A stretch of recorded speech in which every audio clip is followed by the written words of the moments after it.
కొమ్మపై వేలాడుతూ ఒక ద్రాక్షపండు. ఇతర ద్రాక్షపండ్లు ఆనందంగా ఎంపిక అవుతుండడం చూస్తోంది. నేను మాత్రం ఇక్కడ ఒంటరిగా ఉన్నాను అని అది మనసులో అనుకుంది. అక్కడ వాళ్ళు అందమైన ద్రాక్షగుత్తులను కోసి బుట్టల్లో వేస్తున్నారు. కాని ఆ చిన్న ద్రాక్షపండును మాత్రం ఎవరూ పట్టించుకోలేదు.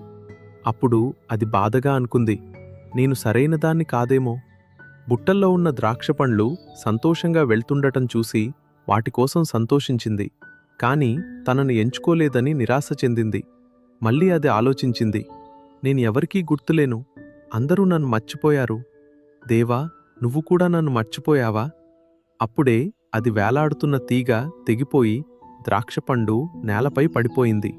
నొప్పితో అదనుకుంది, తిరస్కరించబడిన వాళ్ళ జీవితం ఇలానే అయిపోతుందేమో.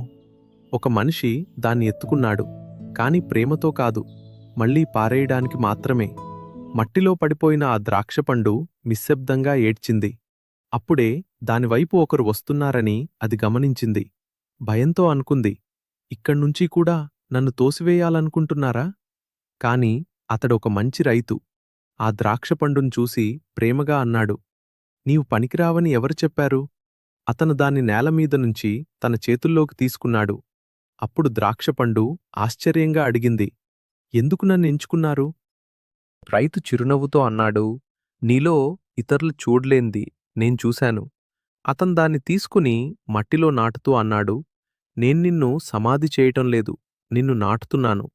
కొన్ని రోజులు గడిచాయి. వర్షం పడింది. సూర్యుడు వెలిగాడు.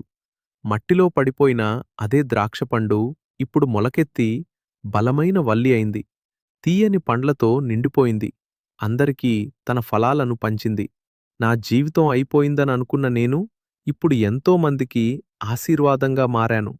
అలానే నీ జీవితాన్ని కూడా ఎంతోమందికి ఆశీర్వాదంగా మన ప్రభువు మార్చగలడు. నేను మిమ్మును గూర్చి ఉద్దేశించిన సంగతులను నేనెరుగుదును.